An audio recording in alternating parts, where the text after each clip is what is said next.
Then Jesus said to the crowds and to his disciples, "The teachers of the law and the Pharisees sit in Moses' seat. So you must be careful to do everything they tell you, but do not do what they do. For they do not practice what they preach. They tie up heavy, cumbersome loads and put them on other people's shoulders, but they themselves are not willing to lift a finger to move them. Everything they do is done for people to see. They make their phylacteries wide and the tassels on their garments long. Oh, they love the place of honor at banquets and the most important seats in the synagogue. They love to be greeted with respect in the marketplaces and to be called rabbi by others.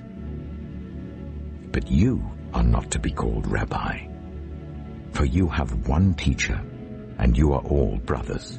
And do not call anyone on earth Father, for you have one Father, and he is in heaven.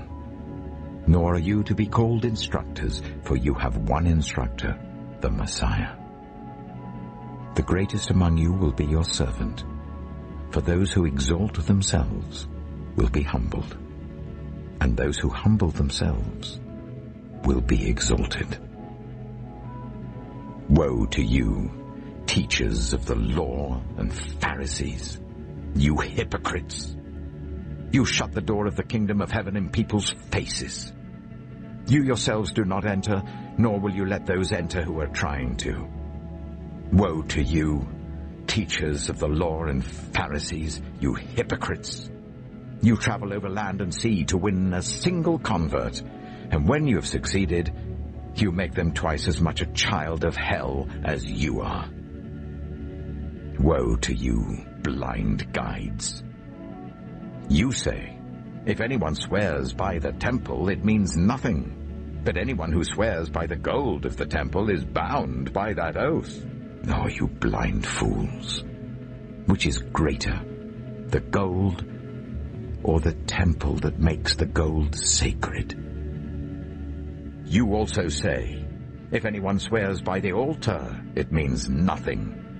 But anyone who swears by the gift on the altar is bound by that oath. Oh, you blind men! Which is greater, the gift or the altar that makes the gift sacred? Therefore anyone who swears by the altar swears by it and by everything on it. And anyone who swears by the temple swears by it and by the one who dwells in it.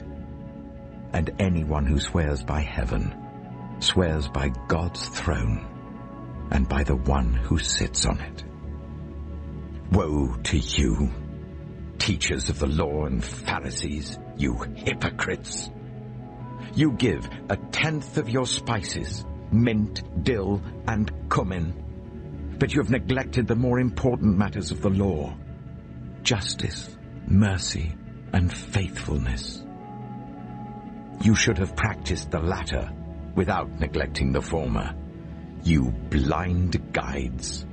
You strain out a gnat, but swallow a camel. Woe to you, teachers of the law and Pharisees, you hypocrites! You clean the outside of the cup and dish, but inside they are full of greed and self-indulgence. Blind Pharisee! First clean the inside of the cup and dish, and then the outside also will be clean.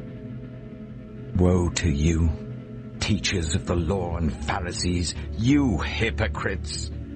You are like whitewashed tombs, which look beautiful on the outside, but on the inside are full of the bones of the dead and everything unclean. In the same way, on the outside you appear to people as righteous, but on the inside you are full of hypocrisy and wickedness.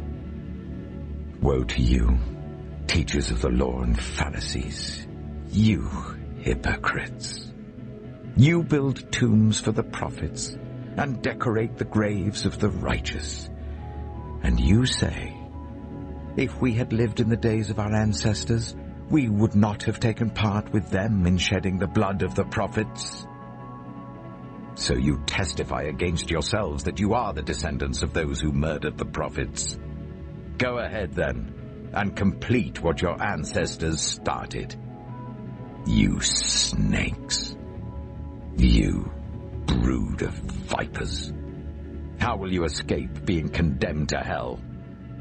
Therefore I am sending you prophets and sages and teachers.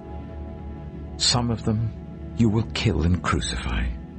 Others you will flog in your synagogues and pursue from town to town. And so upon you will come all the righteous blood that has been shed on earth, from the blood of righteous Abel to the blood of Zechariah the son of Berechiah, whom you murdered between the temple and the altar. Truly I tell you, all this will come upon this generation. Jerusalem, Jerusalem, you who kill the prophets and stone those sent to you. How often I have longed to gather your children together, as a hen gathers her chicks under her wings, and you were not willing. Look, your house is left to you, desolate. For I tell you, you will not see me again until you say, Blessed is he who comes in the name of the Lord.